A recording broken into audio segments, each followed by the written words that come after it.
profundidade essa proposta da chamada estratégica que a ANEEL lançou para projetos em hidrogênio renovável, né?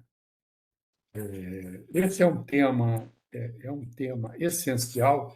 Certamente aqui o doutor Paulo vai fazer uma apresentação da importância da transição energética e como que o hidrogênio se insere nele, né? E aí eu só queria corroborar, né, porque o Brasil já criou as bases de uma política pública para hidrogênio, ainda a um nível muito geral, né? Fez um plano trienal muito mais indicativo do que determinativo, né? E, acima de tudo, de certa maneira, essa chamada estratégica ela corrobora uma tendência mundial que é incentivar o desenvolvimento de projetos. Deixa eu até abrir aqui minha câmera, que é deselegante da minha parte. De abrir projetos pilotos, né?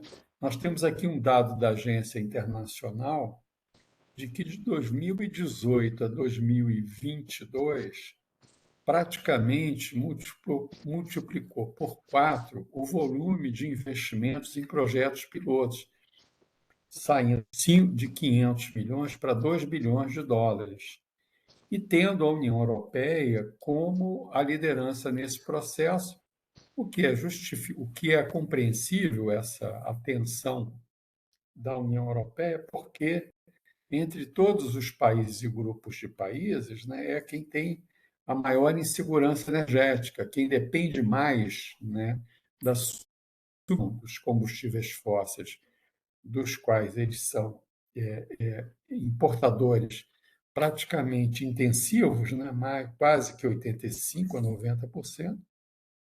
Então, eles, de certa maneira, liderem esse processo, né, dos projetos pilotos, né?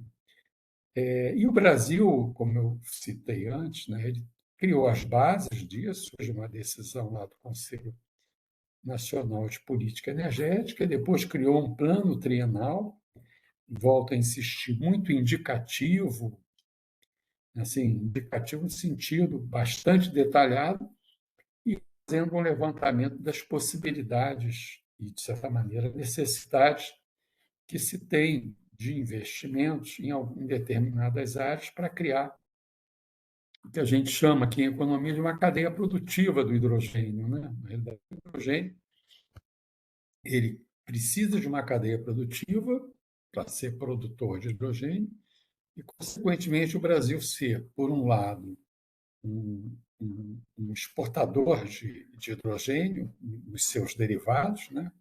Talvez isso como uma coisa mais de médio prazo, mas um desenvolvimento de mercado mais a médio prazo, talvez mais no curto prazo, uma questão de substituir o consumo de combustíveis fósseis nas cadeias produtivas pelo hidrogênio. Na nossa avaliação aqui do GESEL, acho que esse aqui é a grande tendência aqui, e possivelmente aonde os projetos de P&D vão priorizar, né? Possivelmente o doutor Paulo ia fazer uma referência, mas eu acho que não seria redundante destacar que, para essa chamada estratégica, já 95 empresas que representam cerca de 50 grupos econômicos do setor elétrico, né, manifestaram interesse. O doutor Paulo vai até fazer um acréscimo a essa manifestação de interesse, se ela continua valendo ou não, né? Por outro lado, frente a essa demanda potencial, né, o GESEL estimou que projetos para planta piloto, a estimativa é de algo em 80 a 100 milhões de reais, o que faz com que dificilmente uma empresa per si, sozinha, consiga ter esses recursos de P&D suficientes para bancar completamente um projeto, o que traz à tona, com bastante destaque, né, a importância da formatação dos projetos na modalidade RISE, de Rede de Inovação do Setor Elétrico, que é uma espécie de um consórcio envolvendo obrigatoriamente players de outros setores, que não do setor elétrico, como nós vimos lá na primeira utilização desse conceito, que foi na chamada estratégica para a mobilidade elétrica. Inclusive, deu resultados muito promissores. Nós avaliamos que, pela manifestação já feita e pelo potencial que a indústria de hidrogênio renovável no Brasil tem, né, esse instrumento, principal instrumento de inovação tecnológica do setor elétrico, que é o PDI, o Programa de Desenvolvimento e Inovação, coordenado pela ANEEL, e ele vai ter uma importância significativa nessas, assim, para, de certa maneira, ajudar o desenvolvimento da indústria, né, como verdadeira, assim, como se fossem jogadas sementes em diversas áreas, em diversos setores e com diferentes parcerias, o que é muito importante. Tá?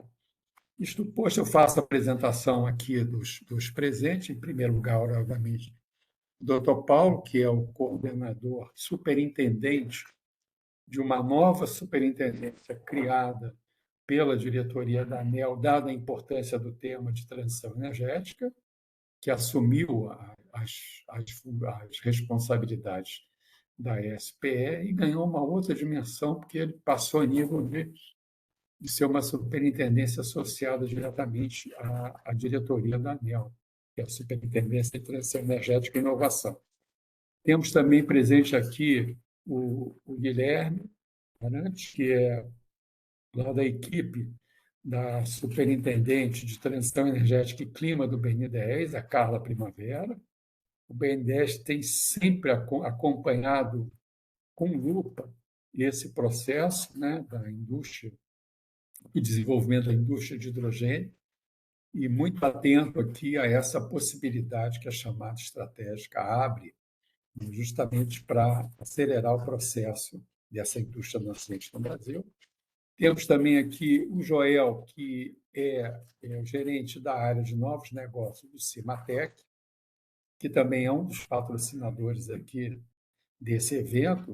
O Cimatec e o GESEL têm uma parceria muito sólida e muito convergente, na medida que o Cimatec é um centro de tecnologia e o GESEL, o FRJ, é um centro de inovação regulatória, de política, né, energética. Então, é uma parceria assim, que tem um somatório muito produtivo e consistente, como já desenvolvemos em outros projetos. Tá?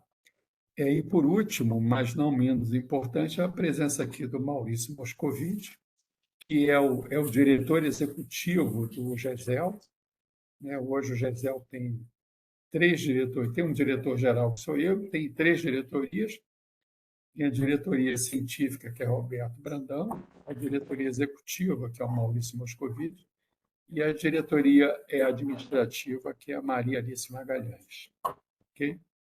Isto posto, nós já estamos com mais de 100 pessoas inscritas, já fomos para 107, e já temos 11 minutos à frente. Eu queria, então, passar a palavra aqui ao doutor Paulo, agradecendo muito essa possibilidade e, de certa maneira, reiterando assim a importância que o programa de PDI do INEL tem para o desenvolvimento científico e tecnológico do setor elétrico brasileiro. Doutor Paulo, muito obrigado. Agora, a apresentação é sua, o tempo é seu, nós vamos ficar aqui aprendendo e anotando, porque, em seguida, a fala do doutor Paulo, nós vamos ter os todos que vão formular perguntas. O Guilherme do BNDES, o Joel da Cimatec e o Maurício da ANEEL. A cada pergunta do debatedor, o doutor Paulo responde, mas, em paralelo aqui, nós iremos receber perguntas no chat que serão sintetizadas pela equipe de apoio, que aqui é a Ana Carolina e a Luísa Maceno, passarão essas perguntas para mim e eu depois formularei essas perguntas. Obviamente, nós não teremos tempo de responder a todas as perguntas, será feita aqui uma seleção por duas grandes especialistas, aqui a Ana Carolina coordenadora executiva dos projetos de P&D em hidrogênio no Brasil, notadamente um lá com o César lá, da subsidiária da Siemens, que nós geramos um livro, e também da EDP, que nós construímos a primeira planta de hidrogênio verde lá no Porto de Pecém. Elas são pesquisadoras vinculadas diretamente a isso, farão uma pré-seleção, passando para mim, e as que não puderem ser respondidas aqui serão depois encaminhadas ou para a ANEEL ou para a nossa equipe para responder. Doutor Paulo, obrigado. Desculpe essa introdução tão grande, mas o tema é difícil a gente parar de falar um tema importante. Por favor, doutor Paulo, muito obrigado. Obrigado, professor Nivaldi. Cumprimento a todos e a todas aqui que estão presentes. É um prazer poder divulgar a chamada estratégica de hidrogênio no contexto do setor elétrico brasileiro. É um trabalho que a gente vem conduzindo ao longo aí dos últimos 2 anos até formatar. Essa chamada teve uma inovação nela, que a gente fez uma consulta pública do edital, até para poder aprimorar da melhor maneira possível.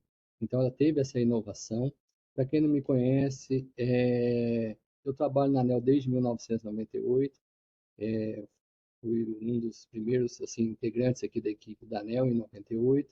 Trabalhei na área de fiscalização, regulação, concessão, assessoria da diretoria, e faz 6 anos que eu integro a equipe integrava a equipe da SPS, Superintendência de Pesquisa e Desenvolvimento e Eficiência Energética, e o ano passado, vai fazer um ano, foi criada a Secretaria de Inovação e Transição Energética, da qual eu sou o secretário aqui. Então, passando aqui, até para contextualizar, eu vou compartilhar minha tela aqui.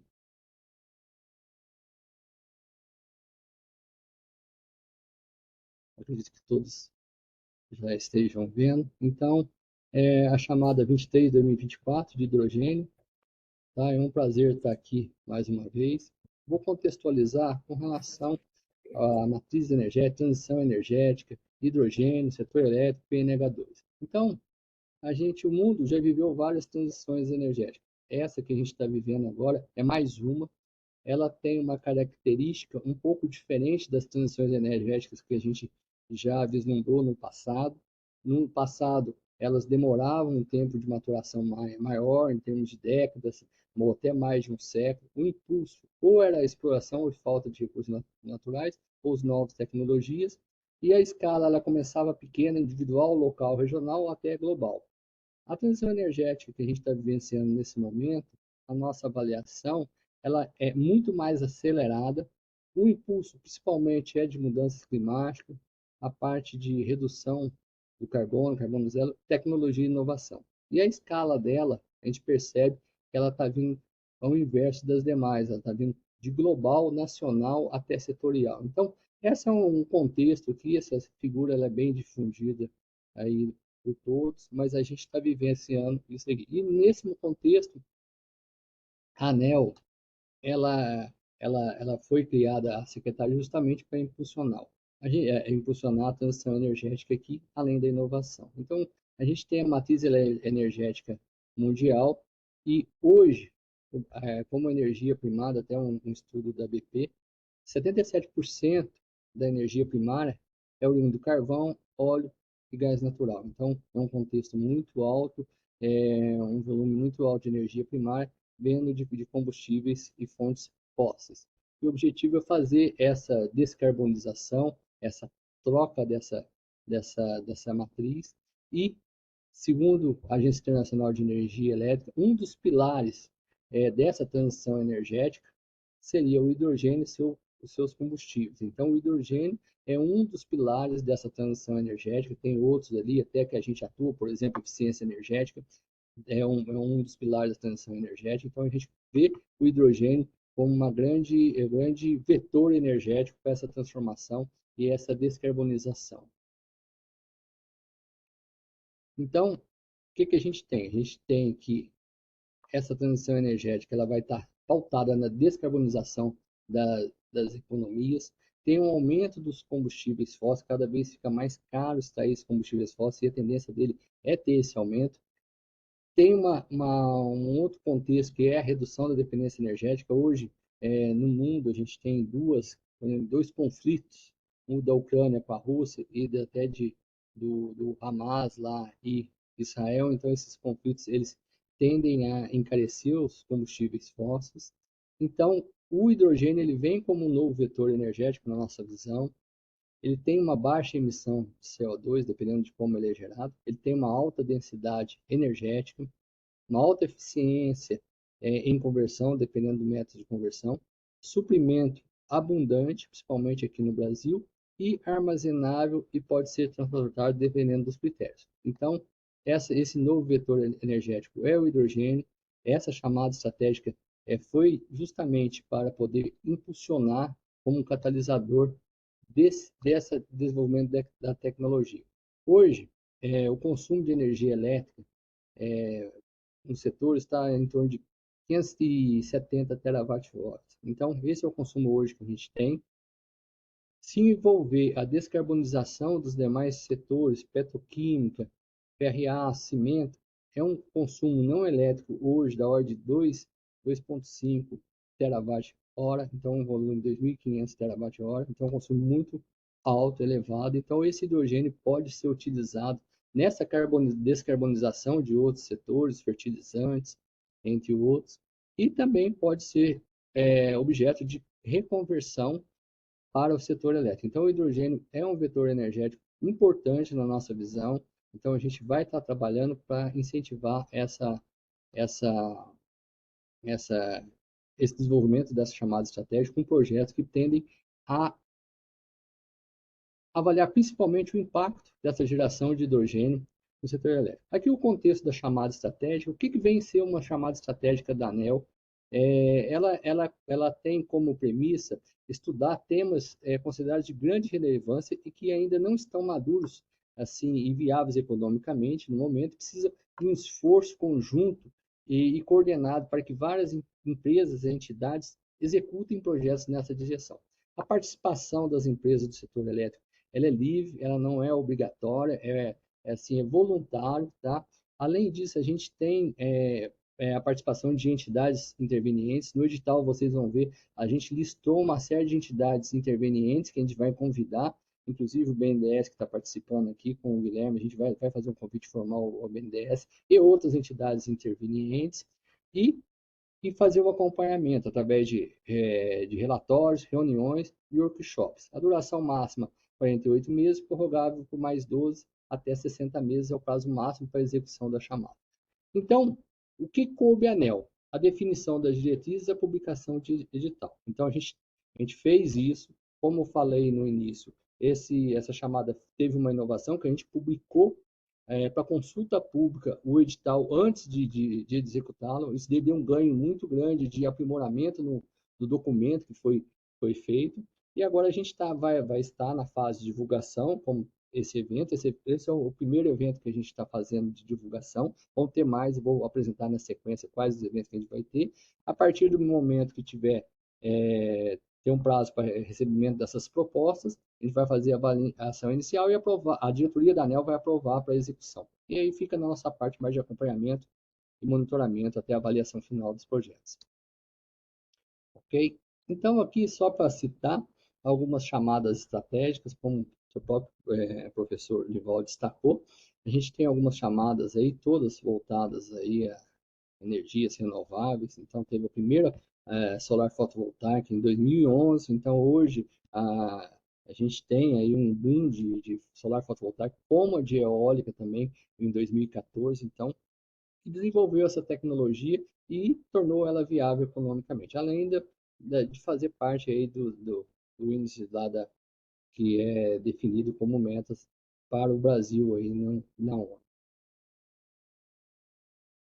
Então, como falado, a gente fez a consulta pública 18, Foi um recorde aqui para a gente, aqui da área, foram 1.568 contribuições, uma das maiores consultas públicas de contribuições aqui da ANEEL, e ela está distribuída e apresentada aí em 73% de instituições ligadas a agências regulares, instituições de pesquisa, conselho de consumidores, tá? Então, 31% de apresentação, contextualização, 31% características do projeto, 22% rito de avaliação, execução e monitoramento, e 13% com relação a critérios de entidades. Então, a gente tem, assim, uma distribuição muito grande. Essas contribuições, realmente, elas foram avaliadas e 2/3 delas foram recebidas. Então, a gente tem aqui um percentual de 50% que não eram aplicáveis como contribuições,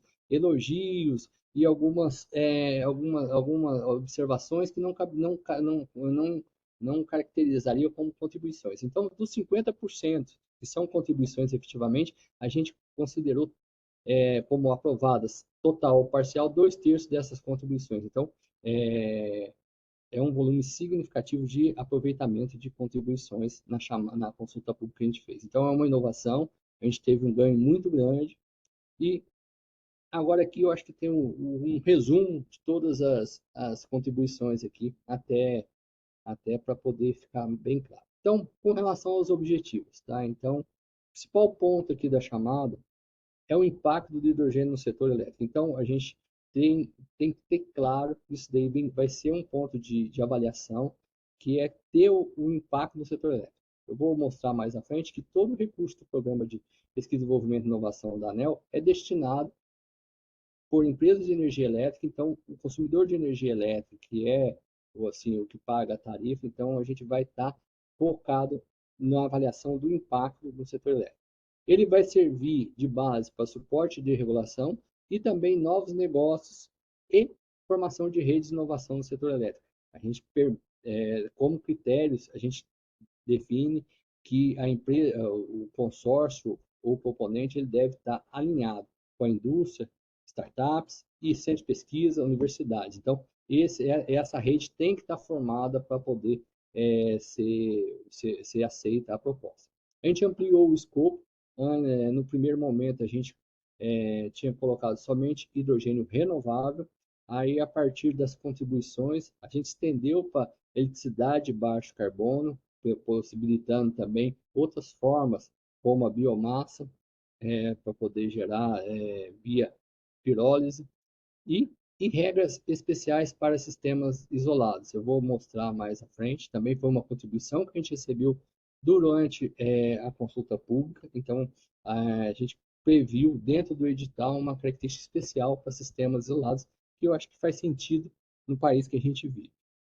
Rotas tecnológicas. A princípio, todas as rotas tecnológicas serão aceitas.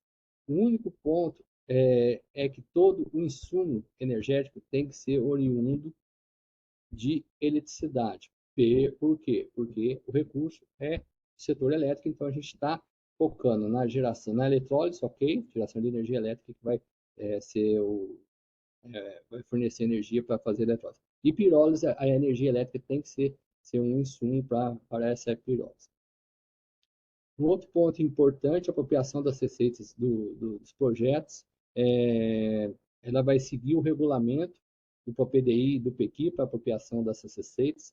A gente prevê a venda do hidrogênio e também os produtos gerados nas duas modalidades que a gente vai ter, que é peças, componentes e planta piloto, e depois uma receita de alienação da venda da planta após terminar, ou até a própria venda das peças e componentes, se for o caso. O tema estratégico, a gente alinhou o desenvolvimento com o tema estratégico da Agência Internacional de Energia, faz parte do edital. A planta piloto seria o 511 e peças e componentes enquadraria no 52, 51, 52 e 59 da agência, são temas da Agência Internacional de Energia. E alguns resultados secundários, ações de comunicação e divulgação. Está previsto no edital que toda ação de comunicação e divulgação tem que ser comunicada, principalmente a inauguração de planta piloto com antecedência mínima de 60 dias. Eu acho que a gente tem que ter isso daí, a divulgação tem que estar alinhada com a ANEEL, até porque para evitar ruídos com relação a essa parte de divulgação. E integração intersetorial, a gente estimula essa integração intersetorial, porque a gente visualiza que o hidrogênio ele é muito transversal e ele vai ser importante para essa transição energética de outros setores, a descarbonização de outros setores. Tá, então, aqui é um resumo das análises e contribuições. O edital contempla tudo que eu falei aqui nesse momento. E agora eu vou dar as diretrizes gerais das chamadas aqui com relação aos resultados esperados. Com relação à Lei 9991, o importante é, como eu destaquei nos slides anteriores, tanto os concessionários, permissionários de distribuição, transmissão e geração, elas têm que aplicar uma parte da receita operacional dela em pesquisa e desenvolvimento do setor elétrico brasileiro. Então, por isso que a gente está restringindo entre todo o insumo tem que ser baseado na geração de energia elétrica do setor elétrico. Aqui as diretrizes da chamada é o estudo dos impactos no setor elétrico e externalidades.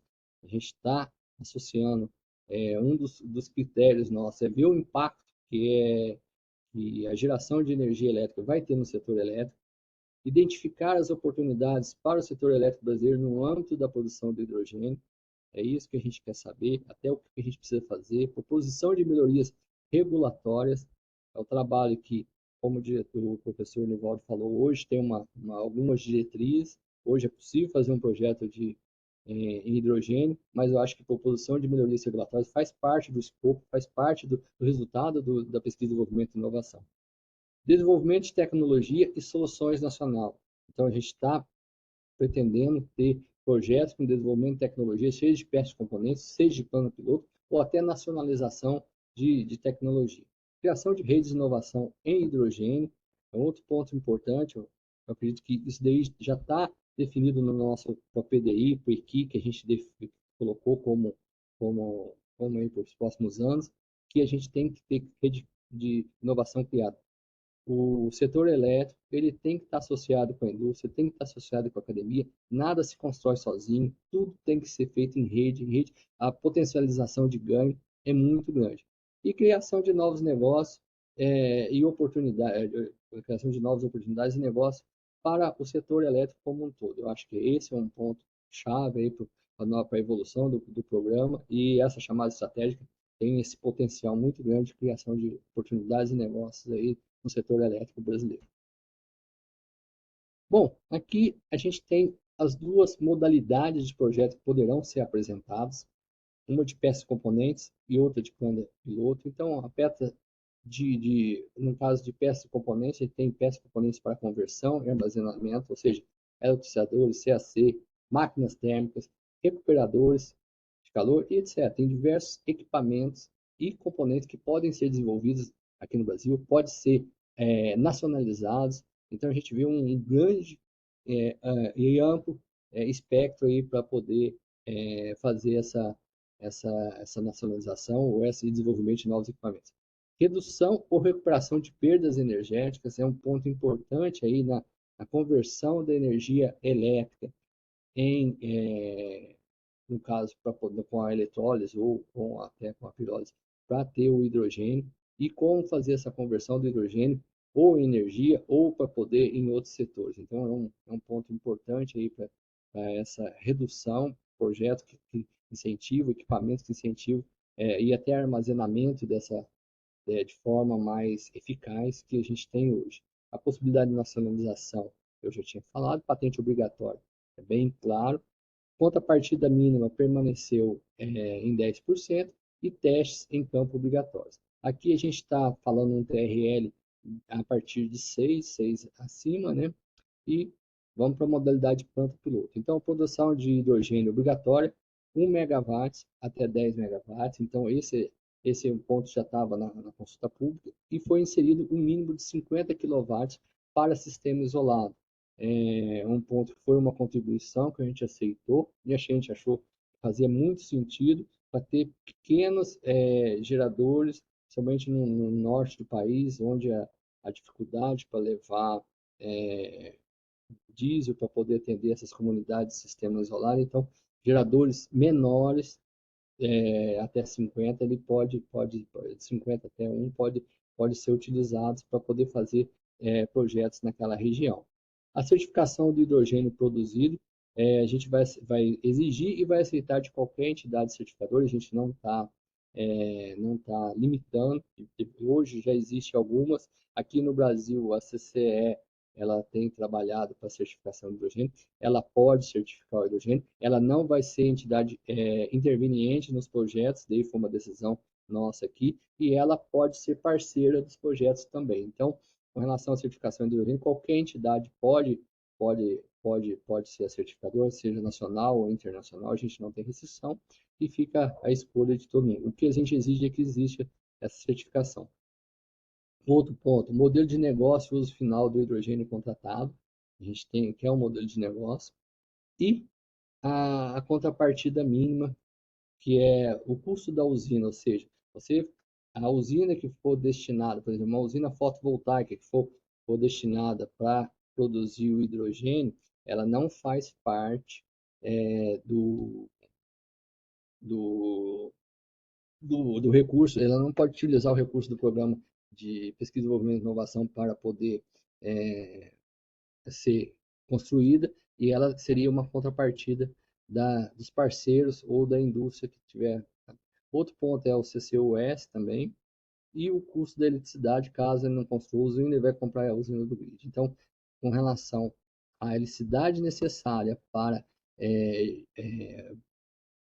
fornecer para o processo de eletrólise, não será considerado como uma contrapartida. Não poderá ser utilizado recurso do programa para, para gerar essa eletricidade.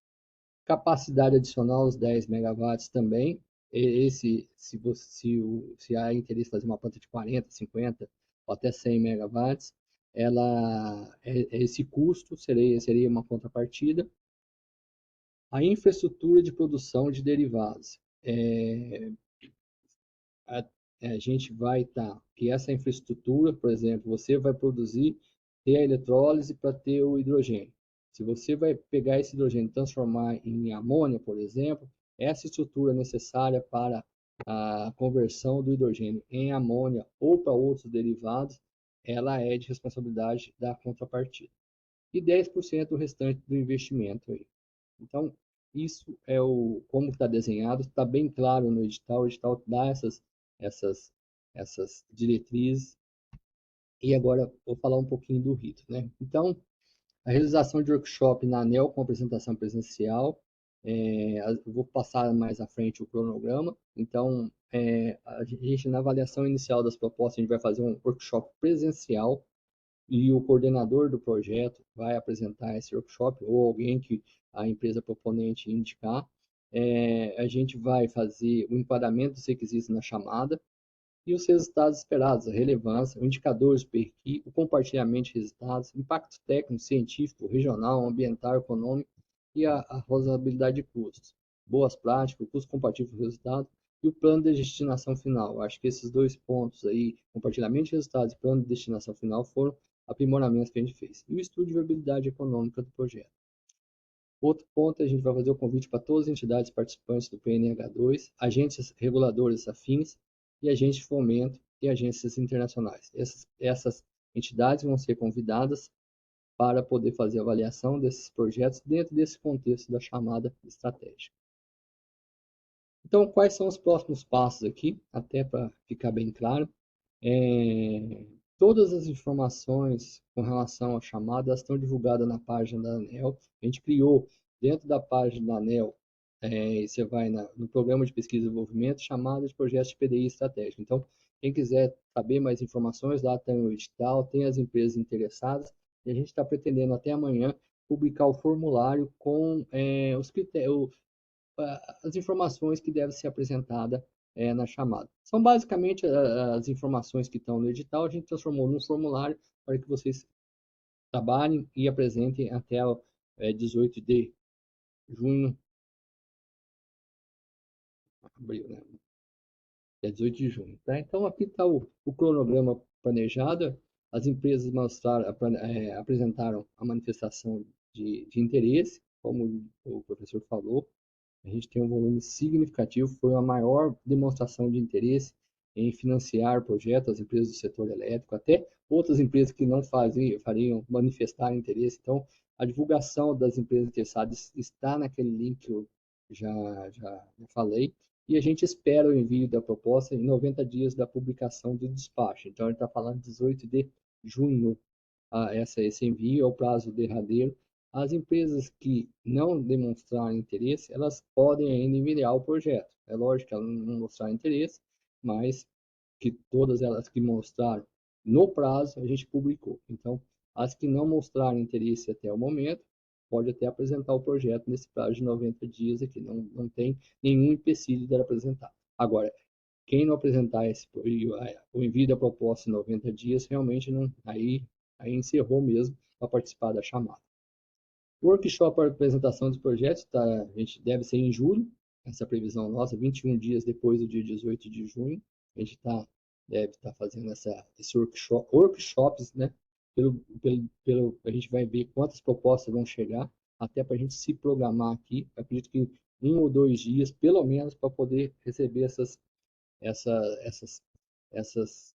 apresentações. Divulgação dos resultados e avaliação do projeto, a gente está estimando em 51 dias aí entre apresentação, avaliação e encaminhamento para a diretoria. Aí, mais uma vez, as empresas aprovadas para poder, e ter diversos projetos aprovados para execução, elas têm que apresentar interesse em execução em 10 dias. Nada é vinculado, se a empresa quiser desistir também não tem problema, mas ela tem que, a partir do momento da publicação do despacho, aprovando para execução, ela tem 10 dias para poder manifestar interesse, e depois mais 120 dias para iniciar a execução do projeto, terminando com um prazo de 48 meses, podendo ser prorrogado por mais 12 meses, dando 60 meses. Aqui um programa planejado de reuniões. Agora está tendo uma apresentação do Lucas, tá? Que é o coordenador de pesquisa, desenvolvimento e inovação aqui, na Ofgem, que é o regulador britânico. Eu estou fazendo a apresentação no GESEL. Dia 18 do 4 vai ter um webinar de bancos e agências de fomento. A gente está preparando os convites para enviar até amanhã também para esse grupo. Dia 22 do 4 está prevista a reunião do PNH2 para poder apresentar também e também convidá-los, os participantes do PNH2, lógico, convidá-los e depois a gente vai formalizar o convite para ser entidades intervenientes. Dia 25 está prevista a apresentação no IAT, lá de Pernambuco, e também na CCE. Dia 2 do 5, agências do setor elétrico, associações de conselho de consumidores, cortou aqui. Dia 9 do 5, universidades, CTs, startups e fabricantes. Então, aqui a gente tem um cronograma de reuniões planejadas aí até maio para poder incentivar, divulgar e chamar todos o ecossistema aqui de hidrogênio a participarem e apresentarem projetos. É uma oportunidade única, ímpar de poder participar com recursos do programa de pesquisa, desenvolvimento e inovação e envolver também outros interessados e outros setores também a participar desse projeto. Aqui o nosso cronograma, né? Então a gente fez a consulta pública em junho, a aprovação do edital aconteceu em março, a apresentação das propostas vai ser em julho, e a aprovação da proposta a gente está prevendo em setembro para início dos projetos, no início de 2025. Bom, era isso que eu tinha para apresentar aqui nesse momento. Eu agradeço a atenção e fico aqui disponível para perguntas. Luciano, que Tá bom, Paulo, muito obrigado aqui. Eu imaginei que seria uma apresentação muito qualificada, vindo do geral para o específico. Acho que isso é muito importante, né? Uhum. E destacando, acima de tudo, né, esse foco que você deu na importância do que é uma chamada estratégica. E, notadamente, nesse tipo de chamada estratégica, que envolve a construção de uma planta industrial que não é uma planta do setor elétrico, como foi o caso de armazenamento, mas é uma planta que usa como insumo a energia elétrica, né, que é o foco central da agência reguladora e que é um dos principais instrumentos da transição energética naquela vertente da eletrificação. Tudo que eu puder usar de energia elétrica é renovável, né, para substituir, né, os recursos energéticos não renováveis, ele é importante e é estratégico. E eu acho que essa chamada ela foca muito bem nisso, né? E nós achamos aqui também muito interessante essa abertura que a ANEEL deu em relação a esses outros insumos, como você bem colocou, e notadamente nos sistemas isolados. Eu acho que isso é bem relevante para mostrar que política pública tem que ter essa visão estruturada e adequada da dimensão e com as peculiaridades do Brasil. Eu agora, seguindo aqui a nossa metodologia, acertada com você, eu passo então agora as perguntas do Guilherme, lá do BNDES, tá? Indicando que nós estamos recebendo perguntas pelo chat, nós estamos fazendo uma pré-seleção.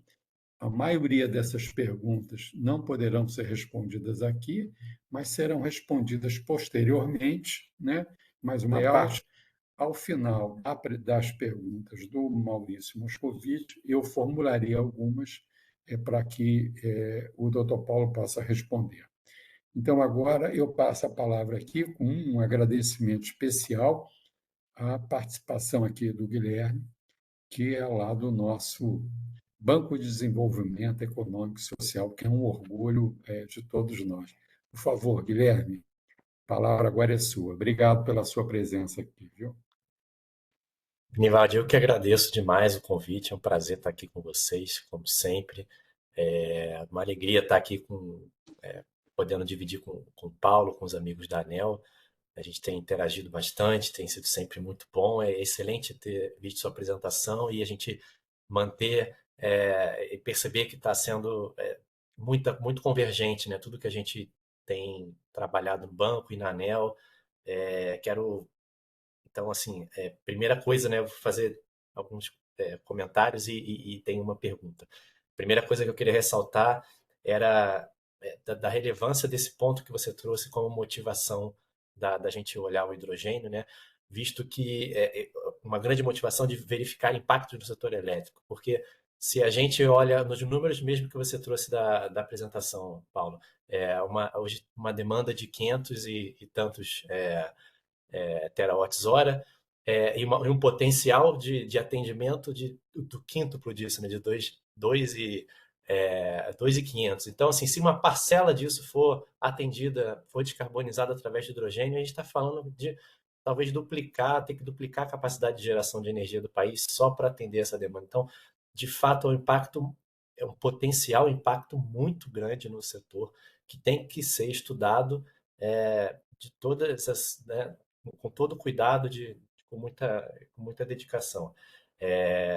A robustez do processo todo, assim, parabenizar a ANEEL pelo resultado, né, da chamada, assim, pelo resultado do edital como um primeiro resultado, e a robustez de todo esse processo da consulta pública e os aprimoramentos que vocês conseguiram trazer por conta disso também, que ficou me chamou muita atenção, tá? Aí eu tenho dois comentários então para fazer. E aí pensando, né, muito na interação, como o banco vai poder se conectar e contribuir também para potencializar os recursos do P&D para a gente atingir resultados ainda maiores com esses projetos. Uma primeira pergunta seria com relação ao ponto que você abordou da apropriação de receitas do projeto, né? Como que vocês, se você puder detalhar um pouco melhor, como que vocês estão imaginando que isso vai ocorrer nos projetos, até para a gente poder pensar em ter essas receitas como uma forma também de poder financiar os projetos, né?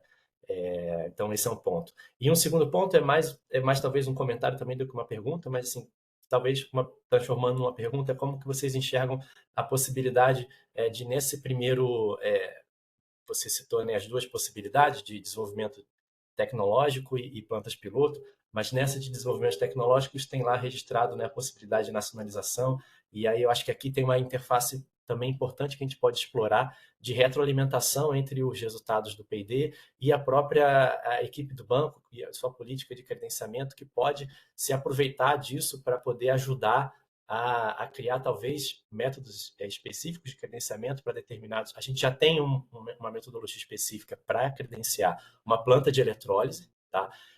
E aí com um objetivo de poder financiar os primeiros projetos e ao longo do tempo desenvolver a tecnologia aqui e produzir localmente os principais componentes, aí com um grande foco no eletrolisador, mas a gente olha a planta como um todo. Então, outros usos, equipamentos que vão se utilizar do hidrogênio, enfim, que podem ser desenvolvidos aqui, talvez seja a oportunidade da gente também ter um olhar específico para eles e desenvolver metodologias específicas, né, se isso for projetos desse tipo forem levados adiante, né? Então, assim, vejo aqui uma oportunidade também da gente interagir mais, e aí ficam essas duas perguntas, né? De como vocês visualizam a questão da apropriação de receitas, se você acha que na partida projetos já vão estar vislumbrando como vai ser essa receita, ou se isso vai ser mais no final do projeto, enfim, uma visão sobre a apropriação de receitas e uma visão sobre a oportunidade de nacionalização dos equipamentos. Obrigado, Paulo. Ok, Paulo, por favor, responda-se, Grubzek. Tranquilo. Não, obrigado, Guilherme. Obrigado, Tavinho. Obrigado pelas perguntas, eu acho que é importante. E o BNDES é parceiro nosso em diversas chamadas. O convite vai chegar informalmente na reunião do PNH2 e depois formalmente para vocês aí, para poder participar. É um ponto importante, é um ponto novo, tá, o Guilherme, com relação à apropriação de receitas. É um ponto que a gente está vislumbrando, principalmente da planta piloto. É lógico que na nossa avaliação aqui vai ter um momento que a empresa vai investir para poder construir a planta. Então, eu acredito que aí, no prazo aí de 1 a 2 anos iniciais, ela vai estar investindo, não vai ter receita. A partir do momento que ela começa a operar, ela vai ter essa receita, e essa receita ela vai seguir os procedimentos em vigor do PRORET e do PROPDI para poder apropriar a receita dentro de cada setor, cada segmento, geração, transmissão e distribuição. Isso aí está no PRORET e ela vai ter o critério para poder apropriar essas receitas. É um ponto novo, ser um ponto novo, a gente tem debatido com as áreas financeiras aqui da ANEEL, que estão mais associadas, mas a princípio é para seguir os procedimentos do PRORET, tá? Então é isso que a gente está pensando com relação à apropriação da receita e também a alienação da planta no final.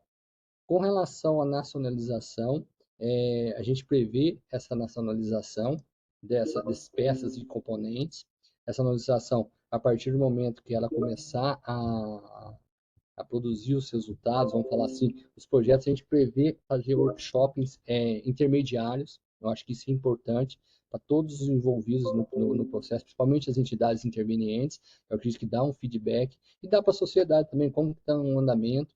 A gente, com relação às duas últimas chamadas, que é a chamada de armazenamento e a parte de mobilidade, estão previstos de armazenamento, no caso, agora um workshop até o meio do ano. A gente vai fazer um workshop da chamada estratégica de armazenamento e um workshop até o final do ano da chamada de mobilidade elétrica. E para a chamada de hidrogênio, a gente prevê fazer workshops pelo menos uma vez por ano, ou no máximo 2 vezes por ano, para poder aprimorar e divulgar e dar uma rota com relação ao acompanhamento dessa chamada. E, para isso, eu acho que divulgar os resultados preliminares, entendeu? E até servir como subsídio para o banco, como entidade interveniente, se for o caso, tá? Eu acredito que não tenha problema. A gente quer divulgar, a gente quer que seja potencializado todo o investimento que tenha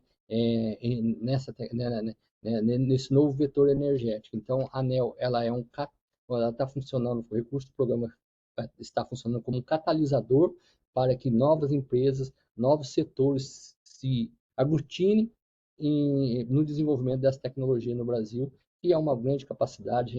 O Brasil tem um grande potencial na parte de hidrogênio até, e a gente espera que isso daí ele traga uma maior viabilidade para a geração de hidrogênio no Brasil e gere negócios, oportunidades aqui. Não sei se eu respondi tudo. Ok. Ok, Paulo, obrigado. Eu, antes de passar aqui para a palavra do representante aqui do Cimatec, que é o nosso parceiro, eu Uhum, pediria que você esclarecesse esse conceito de entidade interveniente. ok. Assim, eu, até numa discussão interna nossa, parece que eu entendi, eu conceitualizei errado e eu queria um esclarecimento seu. A entidade interveniente é que vai ficar do lado da ANEEL analisando os projetos e não do lado dos projetos. Seria isso? Isso, perfeitamente, professor. É importante mesmo até esclarecer. Entidades intervenientes geralmente são entidades governamentais, geralmente, ou nacionais ou internacionais, que não têm, a princípio, interesse nos projetos, não participam de nenhum projeto de pesquisa e desenvolvimento, tá? Não está envolvido em nenhum processo. Então, dentre as possíveis entidades intervenientes, a gente colocou aqui, elas não podem participar de projetos. Esse é um ponto primordial, independente se Claro. porque o governo pode ter uma entidade estrangeira que ela tem interesse em participar de projeto, ou até financiar um projeto, até aportar recursos para o projeto. Então, se ela tá nessa situação, ela não pode ser uma entidade interveniente. Ela vai estar do lado da ANEEL para ajudar na escolha ou na avaliação desses projetos. Tá? É nessa linha que a gente trabalha. Por exemplo, eu citei aqui a CCE. A CCE, a gente já não listou ela como entidade interveniente, porque ela está vamos dizer, ela está se moldando para ser uma certificadora. Então, a gente não colocou ela como entidade interveniente, porque ela pode participar de algum projeto como parceira, independente. No caso do BN10, na medida em que talvez valesse a pena depois analisar com calma isso, porque ele, de alguma maneira, ele vai ter um financiador de projetos, entende? Sim. Mas Uhum. que, então, tem que ver se isso tem conflito ou não. Nossa Tá. avaliação aqui do GESEL, a princípio, não, Uhum. porque as condições de financiamento vão ser dadas para todos iguais, segundo os critérios que o BN10 usa com bastante eficiência. Tá. Então, com relação ao BNDES, a gente teve essa discussão interna aqui, tá, professor, pessoal. O que acontece com o BNDES? Ele vai oferecer linhas de crédito para todo mundo. E o contrato dele com o proponente, ele independe do resultado do projeto. O proponente vai pegar um dinheiro, um juro que é oferecido ao mercado, ele vai ter que pagar esse juro. Então, o BNDES, apesar de ele participar indiretamente do projeto, financiando, ele não tem ganho com o resultado do projeto. Por exemplo, o cara fez uma planta, está gerando hidrogênio, a receita é para o proponente. Então, com essa receita, ele vai pagar, ou é outro financiamento, ou com outras fontes, ele vai ter que pagar de qualquer jeito, vai ter que pagar esse financiamento. Então, na nossa visão, é lógico que a gente vai aprofundar um pouco mais, valeu a observação, Tá? mas a nossa visão inicial é que o BNDES não, além de ser um órgão público, ele não entraria como É. sim, Não, seria muito o proponente. obrigado, muito obrigado. Não, muito obrigado. E a nossa interpretação também aqui, eu acho que a gente corroborou. E só acrescentando que, já que podem ser convidadas entidades internacionais, a modesta sugestão aqui do GESEL é convidar a ERSE para ser uma entidade interveniente, por causa do processo de aprendizagem que a ERSE pode ter em Uhum, relação a essa de financiamento que Portugal não tem. Mas é uma sugestão muito modesta, mas muito de coração, porque a gente sempre tem aprendido muito lá com a ERSE, que é a agência reguladora. Eu passaria agora a palavra para o Joel do Cimatec, pedindo a gentileza dele abrir a câmera e o fone enquanto nós aqui fechamos. Por favor, Joel. Perfeito. Bom dia a todos, bom dia Paulo, professor Genivaldi, Maurício, Guilherme e todos que estão aqui presentes no webinar. Como o professor Genivaldi informou, meu nome é Joel Ferraz, eu estou aqui como gerente de negócio da área de geração, transmissão e distribuição de energia elétrica da UCMAI Cimatec. Paulo, parabéns pela apresentação, elucidou alguns pontos importantes aí da chamada, e eu entendo essa chamada muito como um catalisador do potencial brasileiro de ser um dos players mundiais aí na geração de hidrogênio renovável. O consumo de hidrogênio renovável vem aumentando cada vez mais, e com o potencial energético que a gente tem, principalmente fontes renováveis, a gente tem um potencial muito grande, e o edital como um player disso. Isso também está muito aderente aos objetivos aqui dentro do Senai Cimatec, seja na área de educação, como a pós-graduação de energia em hidrogênio verde, processos de hidrogênio verdes, seja também nos centros de competência da área que nós também temos aqui, e também agora com a produção no hub de hidrogênio verde lá no Cimatec Park. Outro ponto que eu queria destacar na chamada estratégica é muito positivo a inclusão da diretriz de proposição de melhorias regulatórias. Diante dessa diretriz, e como a gente sabe que vai lidar com setores diferentes, projetos muito diferentes, né? Isso com certeza vai gerar algumas reflexões regulatórias para a gente. Aí eu queria entender um pouquinho mais como a ANEEL planeja analisar e aproveitar essas prospecções regulatórias elaboradas no decorrer dos projetos. Joel, obrigado pela pergunta. Não, realmente, todo projeto nosso, a gente espera que tenha como resultado, um possível resultado, proposições de melhorias e aprimoramento regulatórios. Então, o Programa de Pesquisa e Desenvolvimento, ele está aqui para desenvolver a indústria, desenvolver a empresa de energia elétrica, desenvolver a universidade, capacitar a universidade e também aprimorar o nosso processo. A ANEEL é uma entidade nova, ela tem uma carência de pessoal, ela é muito pequena, ela é muito enxuta, vamos falar, ela foi criada enxuta mesmo. E esse programa de pesquisa, desenvolvimento e inovação, ele tem esse potencial de ajudar a gente no processo, até dar diretriz, até dar caminhos e até dar a proposição de soluções para determinados problemas. Então, a gente espera mesmo, com certeza, que tenha, a partir do momento, principalmente da integração das plantas de hidrogênio no setor elétrico. E o que esperar dessa crescente demanda por energia, porque a planta de hidrogênio, na nossa visão, é uma carga, e ela tende a crescer muito rápida, e os impactos no setor elétrico vão ser muito grandes.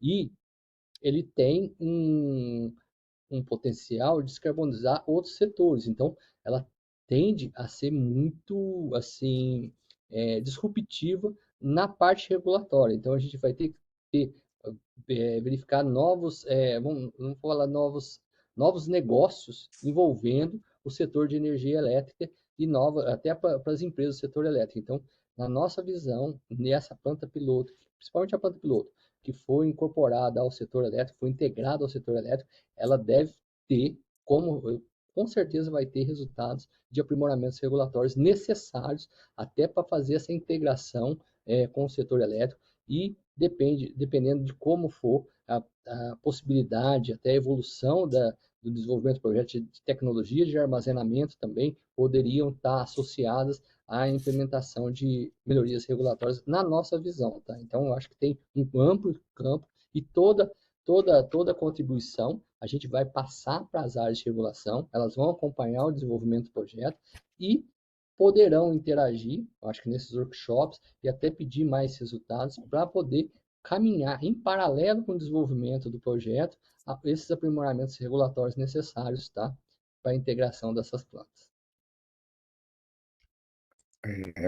Ok, Joel, mais alguma pergunta a acrescentar aqui? Não, somente. Obrigado. Eu só, antes de passar a palavra aqui para o Maurício Moscovitch, eu queria destacar aqui a presença do Giuseppe, do Grupo ENS, que é um grupo player ultra importante, que certamente vai ter um interesse muito grande de avançar em projetos, notadamente plano piloto, do Alex Farias, que é aqui do Grupo Arpoador Energia, do André da Petrobras, da Camila e do Everton, do Grupo Voltalia, que como nós acompanhamos a conjuntura, né? Assim, fazemos o acompanhamento conjuntural do hidrogênio através dos nossos informativos. A gente sabe que a Voltalia está com projetos, analisando projetos, do Eric Oliveira, da EDP Renewable, lá de Portugal, que inclusive hoje está saindo aí uma nota sobre uma reestruturação do grupo EDP ao nível mundial, do Clênio de Barros, da Eneva, e do Tatsumi, do Grupo Neoenergia. Ok? Passo agora aqui a palavra para o Maurício Moscovitch, que é o diretor executivo do GESEL, para fazer as suas considerações e perguntas. Por favor, Maurício. Obrigado, professor Nivaldi. Gostaria de cumprimentar o Dr. Paulo, Dr. Joel, Dr. Guilherme pela presença, em nome deles, cumprimentar todos os presentes aqui nessa reunião. Primeiramente, as palavras só podem ser de elogio à iniciativa da ANEEL, não só no objeto, mas também na forma, né? Ela está conduzindo todo esse processo de uma forma bastante transparente, com toda uma avaliação de contribuições. Então, acho que é algo a ser bastante exaltado em termos de processo e transparência. Doutor Paulo, eu participei de 4 projetos de mobilidade elétrica, de sabatinas aí da ANEEL, né? Então, junto com alguns companheiros que até estão junto aí assistindo, a gente sabe da complexidade que foi esse processo de mobilidade elétrica. E esse processo que a gente está começando aqui de hidrogênio, ele tem uma complexidade muito maior do que o projeto de mobilidade elétrica, porque ele pressupõe casar oferta com demanda. E esse casamento de oferta com demanda, ele significa que envolve outros atores, como foi o caso da intervenção do Dr. Guilherme aqui, e outros, através da FINEP, que também é seguramente um player importante no processo, a Embrapi, etc. Então, ou seja, nesse processo de apresentação em 90 dias, quando você vai olhar todo o universo da complexidade que está envolvida, até licenciamento, se você pegar a norma da COEMA lá do Ceará, diz, olha, sistema maior que 5 MB precisa de um rito de EA-RIMA, e isso demora 180 dias, ou seja, a gente já começa a ter uma série de envolvimentos, os contratos firmes que vão ter que ser feitos com fornecedores, tanto de bens quanto de serviços, né? Ou seja, toda essa questão do arranjo, do modelo de negócio e da captação de contratos, memorandos de entendimento, ou seja, tudo isso talvez exceda esse prazo dos 90 dias de preparação do projeto que foi dado. Então, a minha pergunta para você, Paulo, é como é que a ANEEL está vislumbrando essa complexidade e a necessidade que o projeto comece justamente formalizando todo esse processo de relacionamento que vai ter que ser formalizado em função até da aprovação do projeto, ou seja, você vai ter muito mais facilidade de obtenção de dados oficiais dos fornecedores de bens e serviços se você tiver um projeto aprovado. Então, como é que você vê vamos dizer assim, esse interregno entre a apresentação do projeto na sabatina e a efetiva, vamos dizer assim, o efetivo começo desse projeto? Está fechado o teu microfone, Paulo. Você pode abrir? Maurício, desculpa. É uma pergunta importante. Eu acho que a gente vai ter que debruçar nisso daí com relação a isso. A gente acredita que já tenha um desenho da proposta bem equacionado. Talvez não todos os agentes vão estar já prontos aqui, mas a gente está esperando que nessa proposta ela venha mais completa possível. É lógico que pode, pelo menos alguns memorandos de entendimento, sim. Por quê? A chamada é voluntária. A gente vai, com base no projeto que foi proposto, a gente vai fazer a avaliação, os itens e os pontos que estão ali. Ele deve ter um projeto, basicamente, a cadeia pronta. No caso da planta piloto, até o off-taker tem que estar associado aí, pelo menos a gente espera que tenha o off-taker já, pelo menos sinalizado que tem interesse em comprar. A ANEEL vai ter o prazo de avaliação e vai ter a aprovação da diretoria. Da aprovação da diretoria até o início do projeto são 120 dias. Mesmo que você, teoricamente, você tenha um off-taker, ou tenha um fornecedor e quiser alterar, ou quiser mudar, se você pode mudar ao longo do projeto, dependendo, desde que seja justificado, você pode mudar. O que a gente espera, e outra coisa, é um processo voluntário, então eu acredito que você vai ter um prazo aí até o início do projeto para poder consolidar ele. E outra coisa, a empresa que tem um projeto aprovado, ela tem um prazo para poder manifestar interesse e, ao mesmo tempo, ela fala assim, não, eu não tenho interesse em cumprir, não tenho interesse em fazer, entendeu? Ela vai ter o prazo para iniciar o projeto. Então, ela manifesta interesse e não tem penalidade nenhuma se ela desistir de algum projeto. Então, isso que é importante deixar claro. A gente está trabalhando numa proposta, essa proposta vai ser deliberada e aprovada para aprovação, para implementação daquele formato que vocês, dentro do mérito, vamos falar assim, a gente vai avaliar o mérito. Caso a empresa de energia elétrica, que é regulada, ela, por algum acaso, ela fala, não, eu não tenho mais interesse, ela não tem penalidade nenhuma, é uma ação voluntária dela, tá? Então, eu acredito que o prazo de 90 dias, eu acho que vocês, quando a gente publica a consulta pública, o ano passado, ela tem um prazo de maturação. A gente mudou algumas coisas, mas para aprimorar, então as empresas que têm interesse em participar, elas já estão assim, elas já estão estudando o processo, então eu acredito que 90 dias vai dar para construir essa proposta para levar para aprovação. Essa é a nossa avaliação. Mas, se for o caso, a gente vai ter diversos workshops aqui ao longo do mês, desse mês e comecinho do mês que vem, a gente vai receber essas contribuições e vai avaliar internamente, tá? Agora, se você puder mandar um e-mail com essa, com essa consideração, eu internalizo aqui com a equipe até para a gente avaliar como vai fazer e o que vocês estão pensando. Mas, na minha visão, eu acho que esse prazo de 90 dias dá para construir uma proposta para poder e defender essa proposta e englobar todos os possíveis parceiros aí. Nossa avaliação, tá, Maurício? Professor Nivaldo, eu posso fazer uma outra pergunta? Claro, não, está em aberto. As perguntas do debatedor está em aberto, ao contrário. Ou seja, como você... Primeiro, agradecer muito a sua resposta, Paulo. Obrigado pela resposta. A segunda pergunta, ela está muito ligada a projetos tipo brownfield que possam ser feitos juntos ao consumidor do hidrogênio, tá?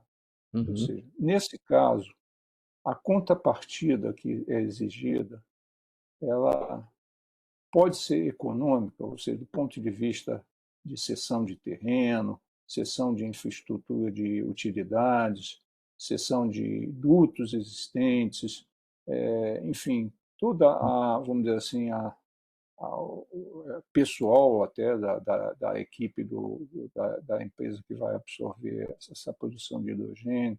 Ou seja, essa contrapartida é uma contrapartida que faz sentido dentro das regras que vocês estabeleceram?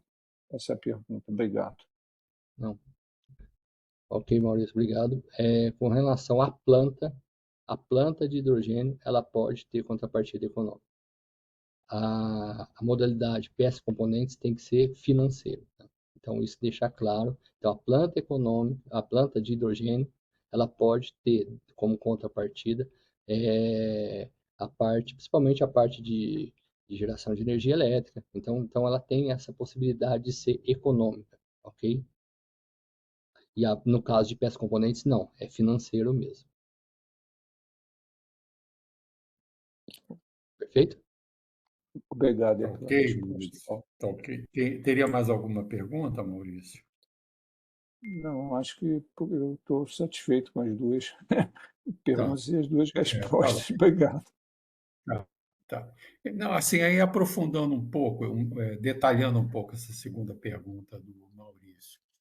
Quer dizer, implica dizer de que na montagem da planta, os custos envolvidos com essa montagem da planta piloto, eles podem ser considerados como uma contrapartida do off-taker, que é o parceiro mais importante na formação da RISE.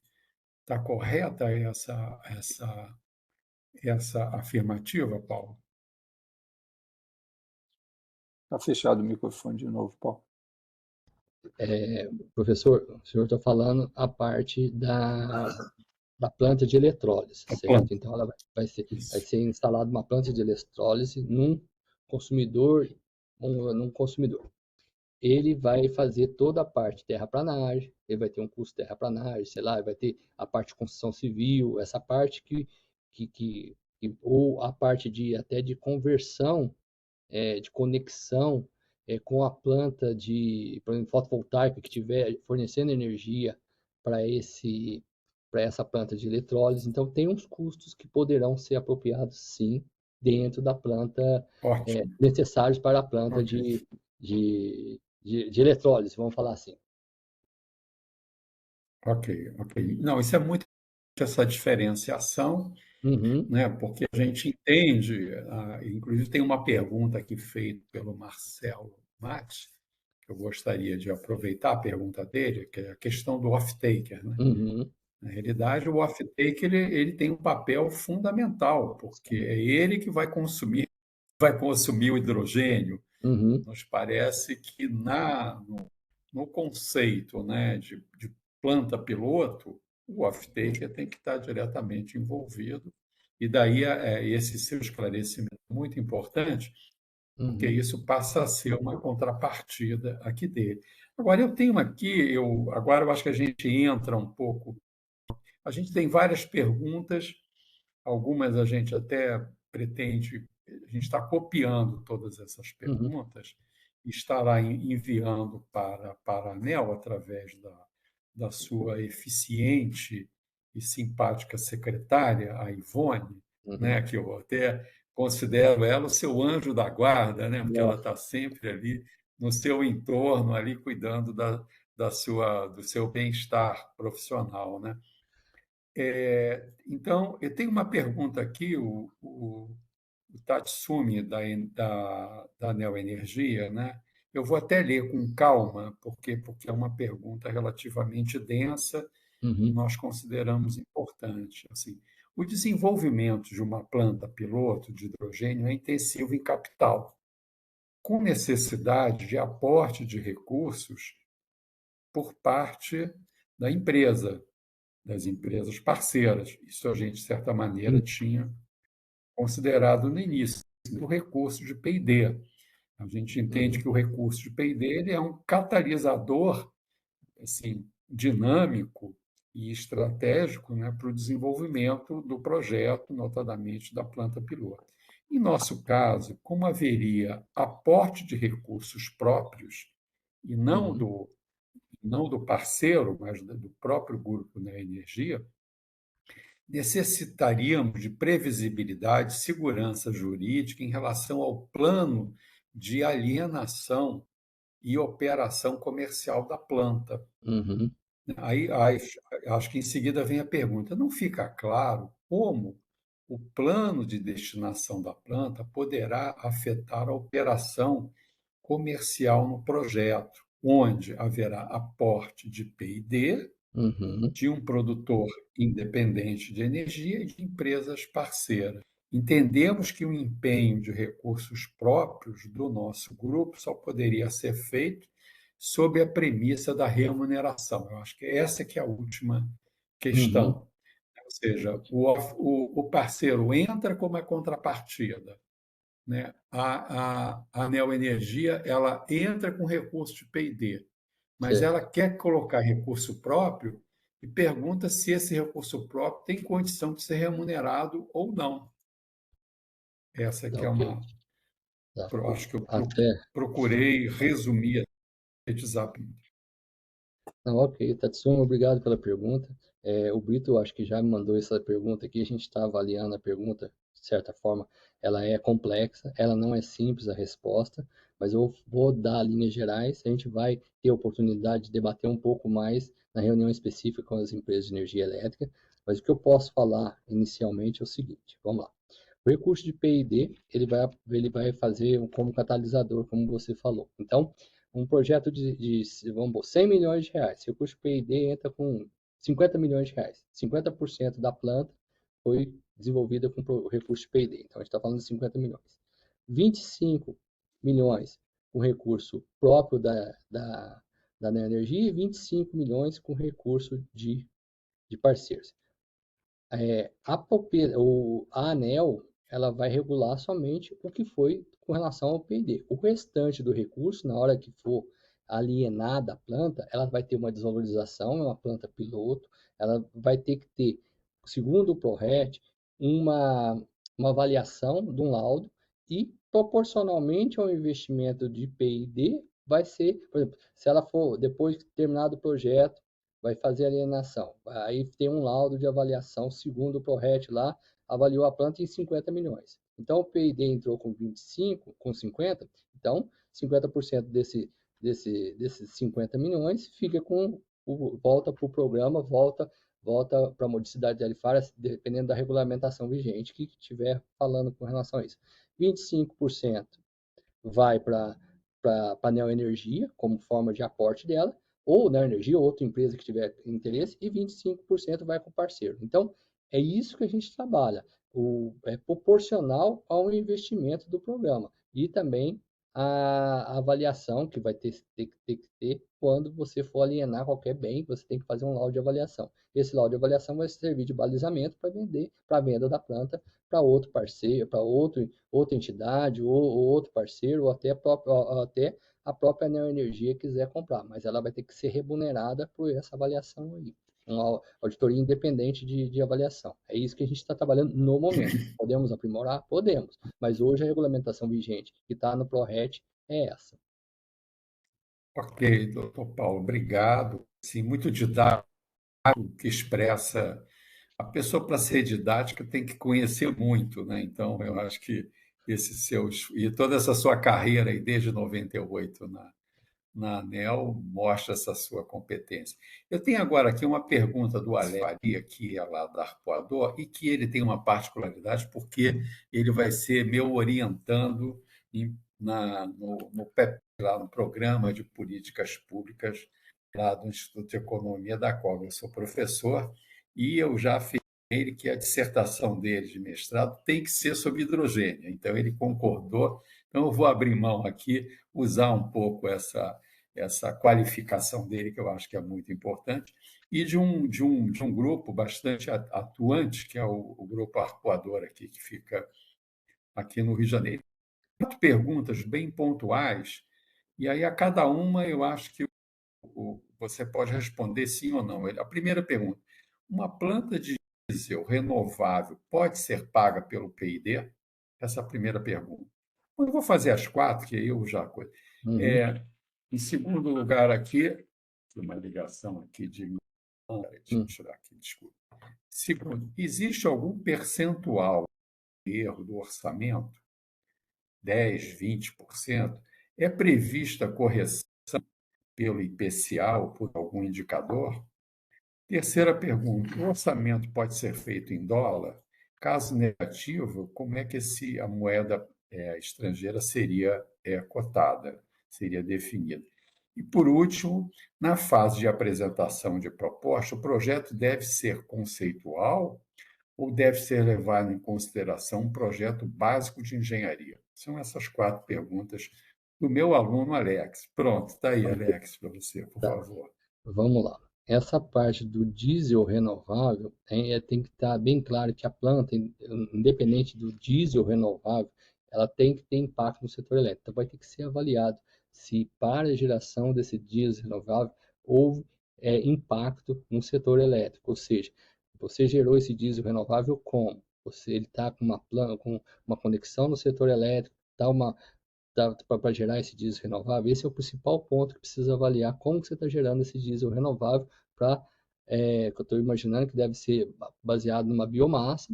Então, você vai ter uma fonte de energia elétrica transformando essa biomassa nesse diesel aqui, e depois você vai transformar esse diesel em hidrogênio. Isso que eu estou imaginando. Então, tem que ver se você está gerando esse diesel renovável a partir, por exemplo, de um combustível fóssil que não está interligado com o setor elétrico. A princípio, não. É isso que tem que deixar claro. A gente quer ver o impacto da geração de hidrogênio no setor elétrico. Se esse diesel que foi gerado aqui não utilizou energia elétrica, a princípio, não.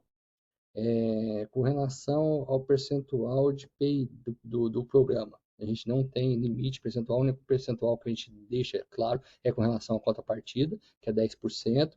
Não estamos prevendo correção, eu acho que é um valor que pode ser atualizado, mas a gente não prevê nenhuma correção. Se você tem uma proposta de projeto, você vai executar o projeto, e depois você vai prestar conta do projeto. Você tem uma estimativa inicial, e depois você vai prestar conta do projeto. Com relação aos valores, o ideal é você transformar em moeda corrente nacional com a data de conversão, tem o valor, a cotação em dólar e a conversão na data de valor, colocar em reais sempre. E com relação o último ponto que eu não estou conseguindo aqui, ao projeto básico. O projeto básico talvez seja um pouco mais detalhado, talvez o projeto básico depois de aprovação, você vai ter que detalhar especificamente, mas eu acho que é um projeto que tem que ter começo, meio e fim, ele tem que estar detalhado o suficiente para que seja possível a aprovação. Não seria, eu acho que não entraria ainda no projeto básico de implementação, mas pelo menos você tem que ter, olha, eu vou produzir uma planta de 5, de 10, eu vou precisar de tantos equipamentos, tantos milhões para essa planta, tanto a conexão vai ser... Então, o projeto básico talvez seja um detalhamento um pouco maior, mas é na linha de um projeto básico. Vamos falar assim, é difícil você falar é um projeto básico e não é um projeto básico, mas você tem que detalhar todo o projeto que você vai executar com o off-taker, com o que você espera de resultado. Então, tem que ter um detalhamento, um mínimo de detalhamento, para que seja possível uma avaliação da ANEEL e das entidades intervenientes aqui. Mas não seria um projeto básico propriamente dito, bem mais detalhado. Quer dizer, então, só reforçando e corroborando aí a sua resposta aí, quer dizer, quanto mais detalhado e aprimorado tiver o projeto, mais possibilidades de sucesso e de ser bem avaliado ele terá. É isso. É isso. Né? O projeto Então, básico, você sabe... Ou seja, da onde vem a energia, como é, no caso do plano piloto, da onde vem a energia elétrica, entende? Como é que é o eletrolisador, quem é o off-taker? E a produtiva tem que estar bem estruturada. É isso, né? E qual é o financiamento? Ok. O Alexander, nós já estamos aqui quase finalizando. Obviamente, aqui tem umas perguntas muito grandes, notadamente lá do nosso colega lá da Neoenergia, que está muito nesse tema, que é natural, eles têm lá uma decisão até da Iberdrola Mundial, né? Já perceberam que o Brasil tem um potencial muito grande nisso. Essas perguntas maiores a gente vai passar para a ANEEL, para que possa ser respondida. Mas tem aqui uma do Alexander, que é bem pontual, mas que eu acho que ajuda um pouco. A primeira delas é assim: existe alguma regulamentação que possa ser consultada a partida financeira? Será um modelo similar ao da FINEP, depositando dinheiro via conta bancária? Eu não sei se a gente ainda já teria esse detalhamento sobre isso. Essa é a primeira pergunta. E uma outra é sobre a característica, que é muito comum em projetos chamados estratégica, né? O coordenador do projeto no setor de energia poder dar mais detalhes sobre o que é o setor elétrico, ou seja, alguém de algum ICT, de uma outra área de pesquisa seria considerado? São essas duas perguntas aqui que o Alexander formulou e que talvez você possa responder agora. Com relação à contrapartida, não existe critério, assim, não existe procedimento. O que tem é a experiência que a gente teve em projetos anteriores. Ela está definida no regulamento do PDI e do PEQI, existe essa necessidade dessa contrapartida. Lá tem as duas modalidades, financeira e econômica, definida lá no regulamento. E o que seria isso? Então, o regulamento do PDI e do PEQI tem uma definição mais clara do que seja essa contrapartida e como ela é aportada. Mas ela é aportada durante o desenvolvimento do projeto, juntamente com a ordem de serviço lá, que vai ser aberta pela entidade proponente, e esse aporte vai ser feito, a princípio, na conta que a entidade proponente estiver desenvolvendo o projeto. Então, é nessa linha que a gente trabalha. Regulamento PDI e PEQI, que fala da contrapartida. A gente não tem uma regra clara, mas é uma contrapartida, e ela deve ser aportada, a financeira principalmente, ou na conta da empresa proponente, que ela vai identificar essa conta e aí a entidade parceira ou que vai participar do projeto vai aportar a contrapartida financeira na conta. Com relação à contrapartida econômica, ela deve ter estimado o que ela vai gastar, ela deve ter um custo disso daí, deve ter uma avaliação do que ela está fazendo e ela deve ser apresentada junto para a entidade proponente. Ó, minha contrapartida econômica é essa, estou fazendo isso, isso, isso, e provar que ela fez essa contrapartida econômica, vamos falar assim, no caso. Tá. E a outra pergunta é sobre a qualificação do coordenador do projeto. Ok. Se os 10 anos de experiência valem para outro ICT que não seja de energia, etc. Tá, com relação à qualificação do processo, a gente teve até uma discussão interna aqui, porque é importante que o coordenador do projeto ele tenha uma experiência sólida no setor elétrico. Tá? No setor elétrico. Por quê? O projeto vai ser desenvolvido no setor elétrico, o coordenador do projeto ele vai, a princípio, tocar o projeto, então ele tem que ter conhecimento nessa área.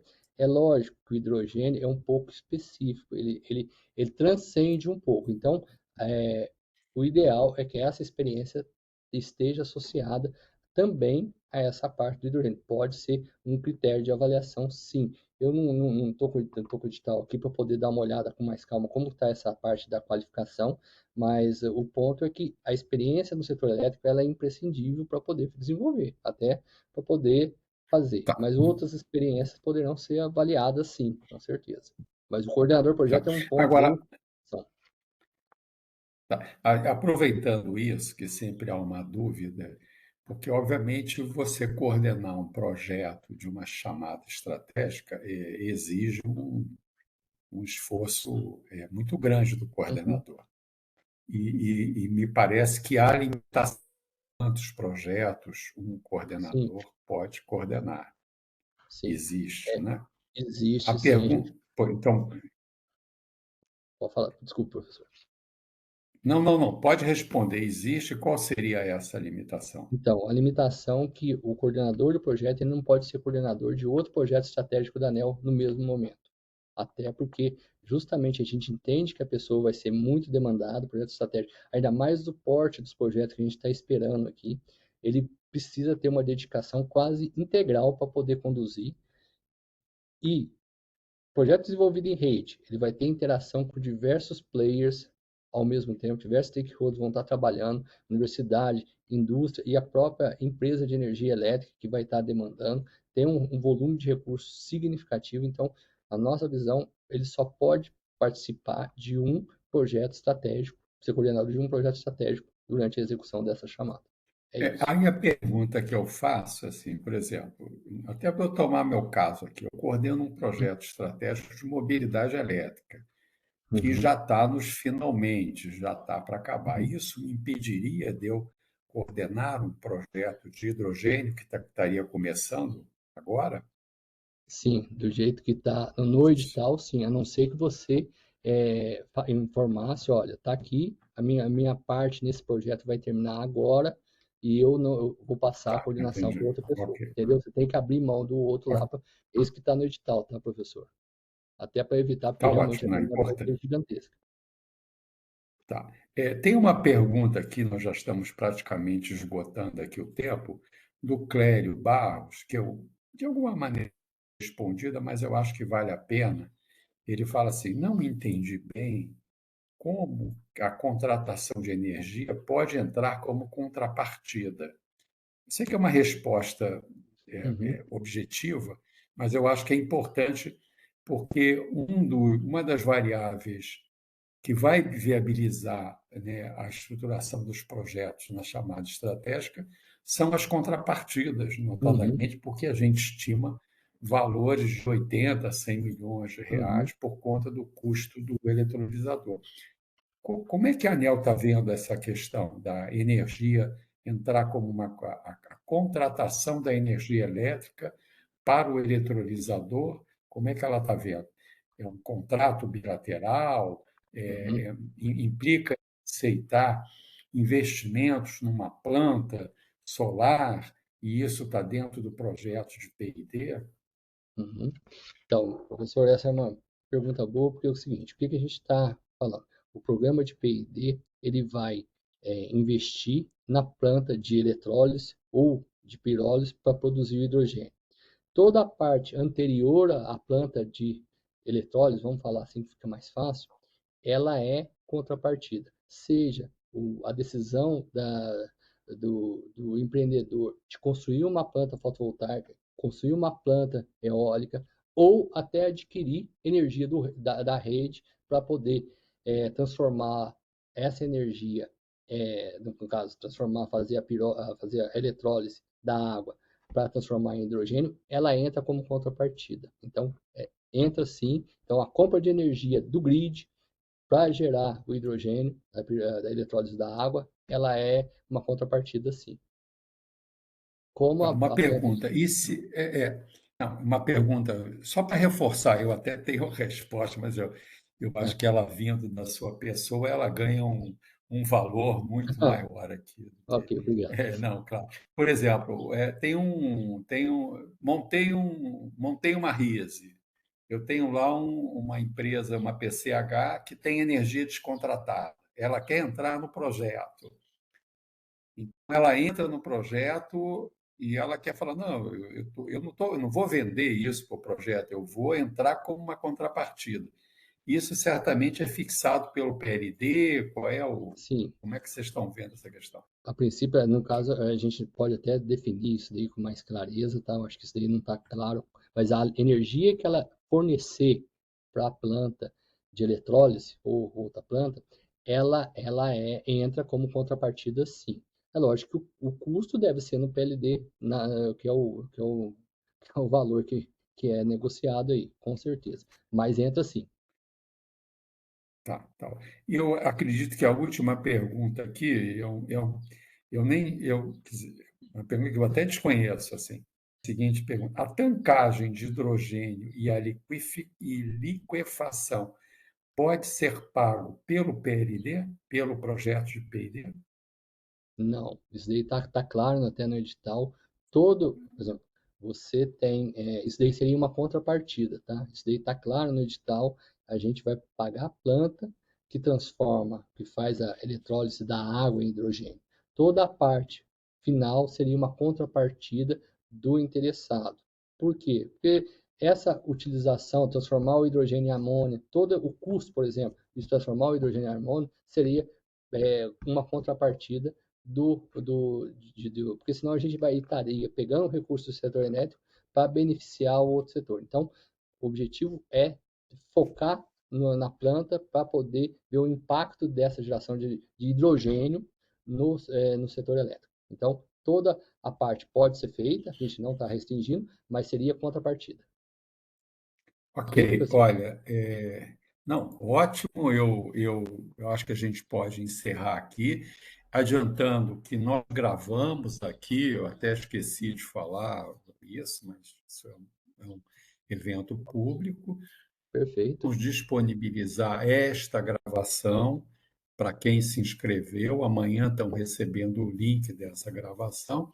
E aquelas outras perguntas, até maiores e tal, que foram feitas, inclusive estão até chegando aqui perguntas até o momento, nós vamos juntar e mandar para a ANEEL para que ela possa responder até sugeriria que fosse respondida para o próprio GESEL, porque aí nós mandamos as respostas para todo mundo, porque muitas das perguntas interessam a